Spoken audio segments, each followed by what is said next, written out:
Hi guys! Ay, naku, alam niyo bang nangyari? Di ba sabi ko, nung Monday, dapat magising ako ng 3 kasi magluluto ko ng ulam. Pero walang pasok. Pero niready ko na yung yung lulutuin ko ng Tuesday.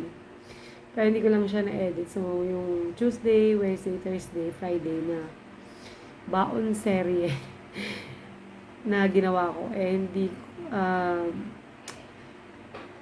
pagsasama-samahin ko na lang dito sa video na to kasi lalagay ko sa last part ng video kasi hindi ko siya na video ng buo.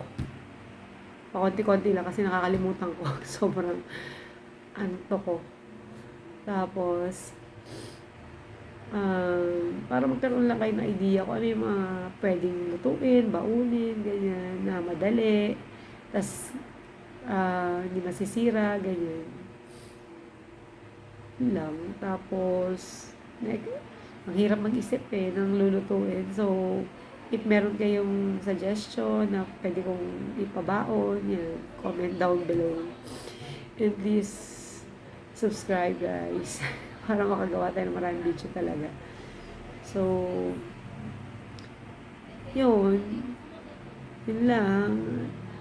Kasi medyo dahil talagang ginagawa. So, every Monday na lang ako mag-upload. Kasi, hindi ko talaga siya kayang mag-edit kasi marami akong ginagawa. Nililinis, nagluluto, naglalaba. So, sigit-sigit lang tong pag-i-edit ng video. Kaya, yun. Okay, bye guys. See you next Monday para sa bagong baon serye.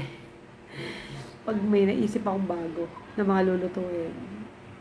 So, please like, share, and subscribe.